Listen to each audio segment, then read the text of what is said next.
One bright morning, Leo was wandering in the fields when he suddenly spotted a friendly red dragon landing near the edge of the field. A strange friendship began between the human and the dragon.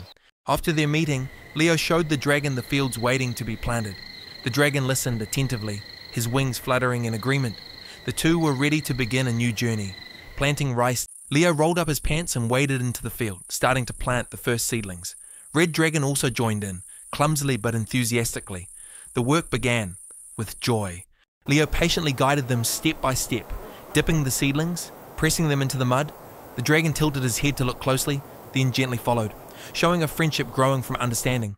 Once they got used to it, Leo and the dragon began to work together in harmony. Leo planted on the left, dragon on the right.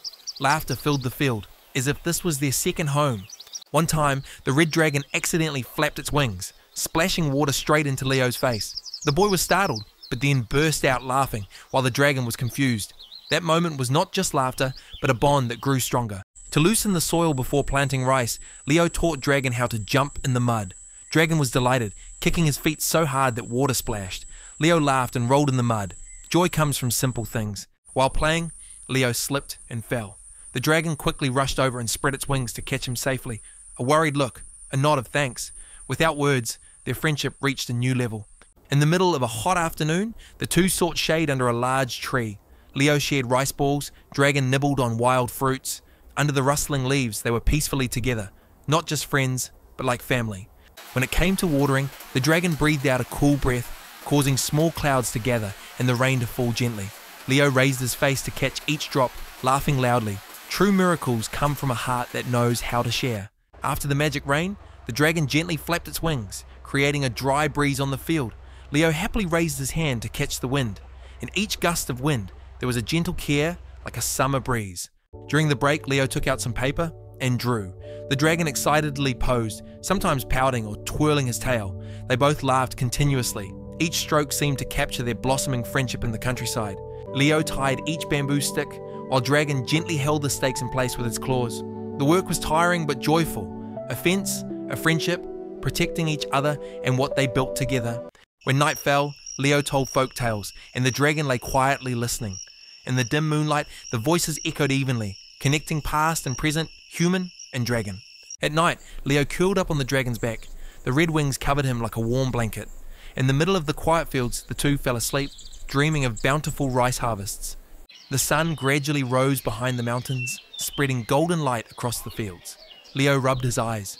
Dragon stretched. A new day had begun, continuing to plant rice, cultivating love together. The pests began to appear, and Leo patiently picked them up one by one. The dragon did not destroy the rice, but blew a gentle whirlwind that gathered the pests. They did not just grow rice, they protected it with intelligence and unity. After a day of work, Dragon invited Leo to experience the feeling of flying. The boy stood on the dragon's back, flying close to the water. A picturesque scene, blending nature, magic, and childhood. As the sun set behind the mountains, the two lay in the middle of the field listening to the sounds of the countryside.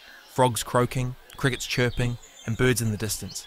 Without the need for speakers, the natural music lulled them both into a sweet dream.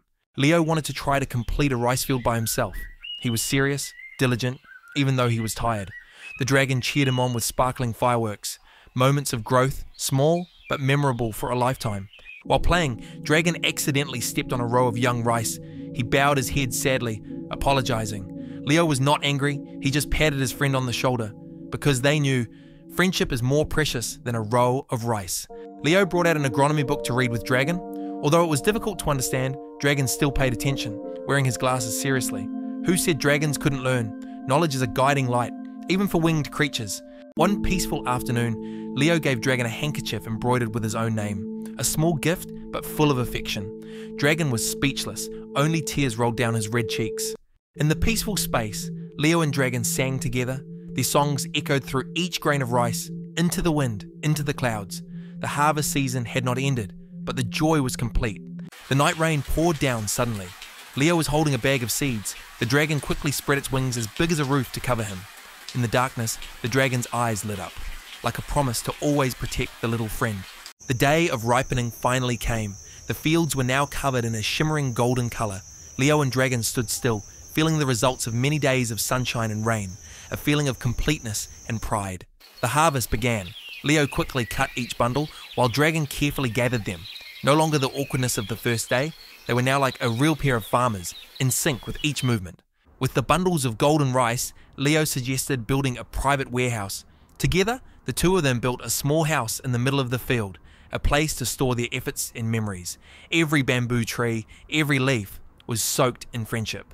That night, the dragon used magic to create a sparkling fireworks sky. Two friends, one human, one dragon, sat side by side admiring the fruits of their hard work. A harvest season ended in laughter and colour,